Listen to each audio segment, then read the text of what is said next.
Welcome to an introduction to the IVAS Saved Query feature. Saved queries have two primary use cases. The first being the user can define a query for a given data set with filtering criteria, what chart to show, how to group the data, and then they can save that query definition and even share that query definition with other users so they can run that same query in a repeated manner. The other feature, the other use case for this feature is that users can do what is called a study. So let's say you wanted to have a set of criteria be applied to numerous data sets, thus saving the user having to redefine the filtering criteria over and over again for a given set of data sets. Those are the two primary use cases for this feature. This video is going to show the simple usage. There will be another video that will discuss the more advanced concept of applied queries. So to get started, who can use a saved query? Anybody can use a saved query. To be able to save your own saved query, you have to have the self-registered user account or a departmental secure account, which you would have to contact your Department of Health to arrange to have one of those types of accounts. But any self-registered user can use this feature. We'll quickly show how to do a self-registration. You'd click on the My Data tab at the top. You would click on User Registration, and you'd fill out this form. And when you hit the Submit button, an email will be sent to the email address that you specify here in this step. Once you receive your email, you'll then click on the link in the email and it'll verify that that email address is correct and valid, and then you'll be able to sign in with the email address that you entered here as well as the password that got entered in these two fields here. Once you have a self-registered account, you're good to go. To start with, I'm going to show how you can use a saved query without actually having a self-registered user account. The way you do that, there's nothing that you can select from. What has to happen is a user has to tell you the URL to access their saved query. In this case, I happen to know that I have a G@G test account that I'm going to use. So I'm going to go up into my browser and I'm going to type this URL in. Unfortunately, you can't see that, but it is the application. It is then followed by query/definition/index/G@G, which is the username.html. And that's what this page will bring up right here. This is an indicator, this is a list, this is not an indicator list, this is a list of all available query definitions that have been saved for the G@G user. Now this list is not complete. There's one selection that G@G marked as private, so it doesn't show up in the public list. But you can see any of the query definitions have been defined by G@G, and they'll show up in this list. There's also another list. This is the index. There's a list request, so if I change the URL to list, you'll see a simpler list. So this is the G@G's saved query definitions. I can go back to the advanced index by pressing this button. Again, I am not logged in. This is just accessing somebody else's saved query definitions. To show you how you access those URLs, here's the title of a saved query definition. I will go over here to the definition details. I clicked on that. And if I scroll down, here's query definition sharing links. And here's all the links that are available for G@G to be able to share a query definition. These first two links here are for the index list type of requests. These last three are for this particular query definition. This query definition has a name of 2, and you'll notice here that here's the query definition name, here's the user, and the query definition name. So the rest of it is just the query definition. In this case, this request would go to the query builder. This would actually run with the result request here. It'll actually run the query, and the detail will take you to this page that you're seeing right now. Now you'll notice here you can't edit these fields. But if I were logged in and these were my query definitions, I'd be able to edit those fields. Note here at the bottom of this detail page I have some options. I can run this query, I can edit the criteria using the builder page. I can apply the criteria, so if I had an existing query module already loaded in and I wanted to apply the criteria that's defined in this query definition, then I can apply that criteria. I can see the simple list, or I can go back to the advanced definitions list. So in this case, I'll say run the query. And at this point, it's taking that query definition. You'll see that here's my filtering criteria. It loaded the birth query module, and it ran that query definition. If I click on to navigate to save query definitions, I cannot get back to the G list without entering in that URL in my browser window. However, I can access my own definitions via the navigational links that are provided on this site. So you'll see here when you're in the query system, I have the option to save a query definition from a result, and I can see my saved query definitions. I can also access this via the query datasets site navigation menu. You can see there's my saved queries, and actually this site actually provides secure datasets as well. So at this point I'm going to log in as Braithwaite-Garth at MSN.com and show their saved query definitions. So I'm going to say my saved query definitions, and it knows that I'm not logged in, so it prompts me to log in. So I'm going to enter in the Braithwaite-Garth at MSN. My password is G. I'm going to hit log in. It's going to go and it's going to authenticate me, and then I get to see the Braithwaite-Garth at MSN's saved query definitions. And again, this is the same index page that we showed just a second ago for G at G, other than it's it's this user's definitions. What you can do on this main index page is, if you click on the link here, this runs the query. If I click on, let's do this emergency department, here's the edit criteria, which basically loads the query module, loads the selected definitions, and let's look at the definitions. I'll show you how that loads. So I'm going to look at the details again, and you'll see here it has quite a few things that were selected. It has a bunch of years, it has a couple of counties, data is grouped by year, and it has a chart and a map.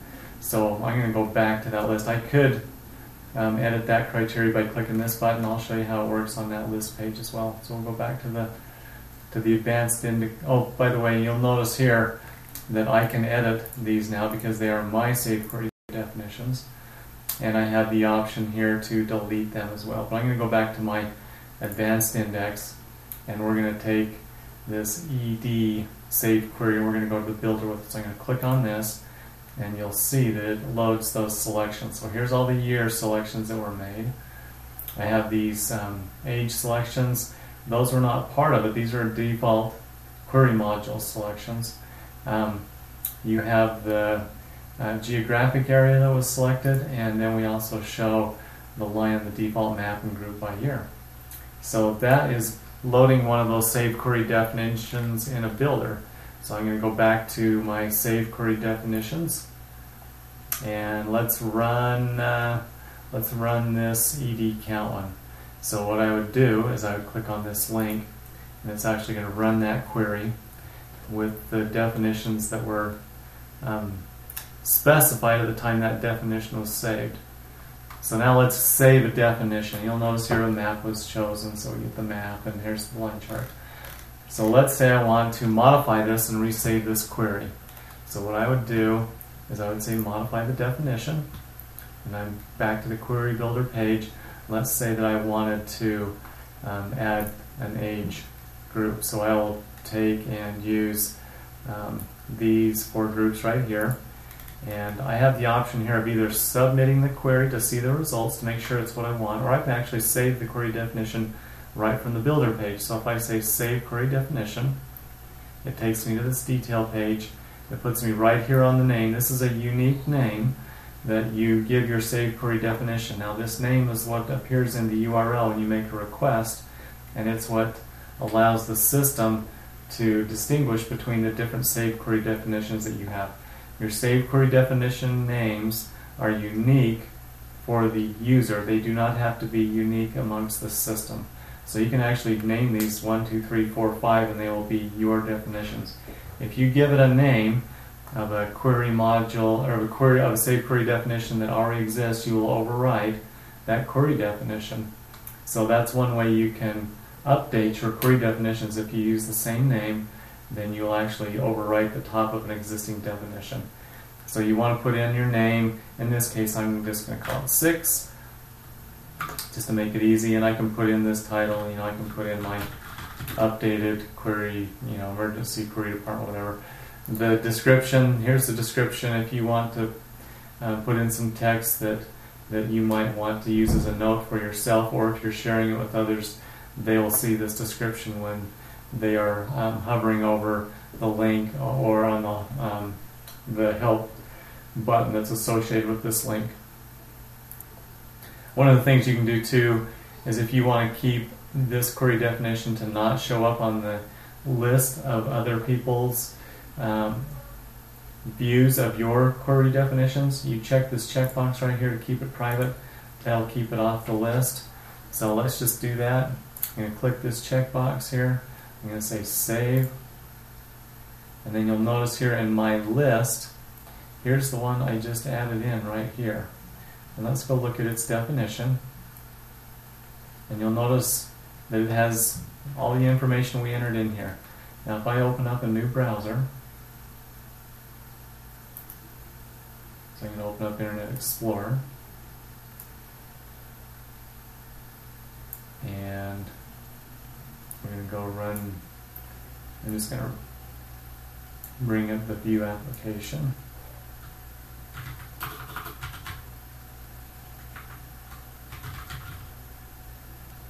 And actually, you can see that I've already tested this. Let's just bring up the list.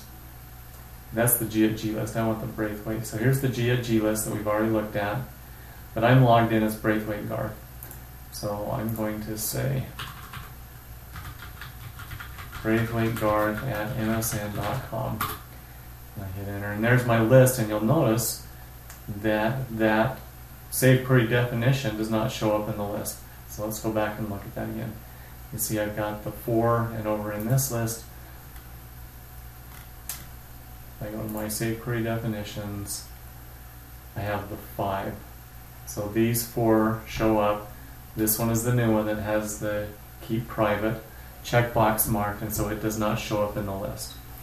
So from this page and from the list page, or from the detail page, you can edit the criteria, you can apply it, which we'll talk about in a future video when we go back to the details of that query definition. So that's a basic overview of what query definitions do and how you save them. You have the save option if you run this query definition. You have the save option over here on the left hand side. It's right there, saved query definition. You also have it from the builder page once you're logged in. You cannot save a query definition on the builder page unless you're logged in. And I think that pretty much wraps it up. To summarize, saved query definitions are useful for saving a definition so that you can easily retrieve it and share that definition. The other thing you can do with it is to use it for studies, and we'll show that in the next video. You need a user account to be able to save a query definition, that you can view any non-private query definitions from any other user as long as you know that user's username. You can save a query definition from either the builder page, which is right here on the modified query definition. Notice we have the save query definition here. Once you're logged in, of course. If you're not logged in, you don't get this option. You can also save the query definition from the results page. Brings up the same page. Query definition names must be unique, or you will replace an existing definition that you already have.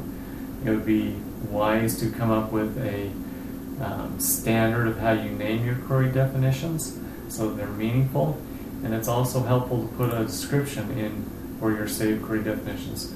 I'll show you where this description comes in handy. If you go back to the list page, not the list page, the index page, if you hover over this query definition, has a description. Now it's not a very useful description, but it has one. That's where you can show the query definition description. You can run query definitions by clicking on the link. You can edit the criteria in the builder page so that you can redefine it, add to it, resubmit the query, whatever you want to do, resave it. You can apply criteria, which we'll talk about in another video, and you can view the details of the definition. And you can view the details of anybody's definition, even if it is marked private. So if I click on this link again, you'll see what was selected. Here's an overview here that gives you a brief description of what you can do.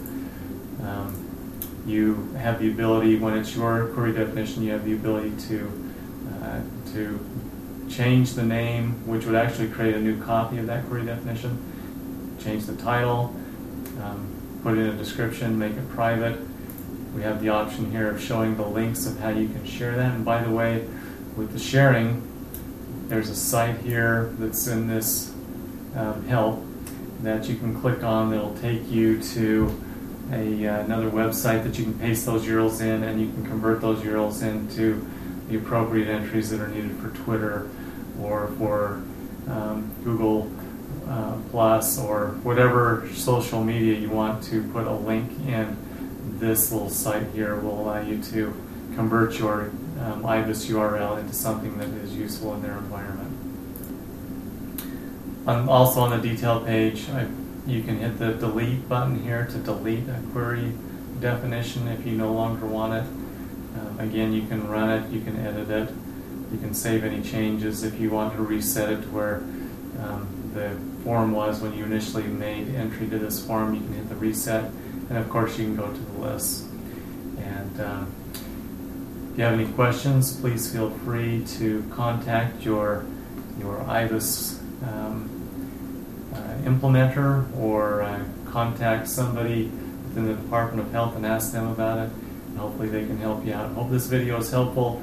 This video is not meant for the general public. It should be redone by each adopter for their own specific site.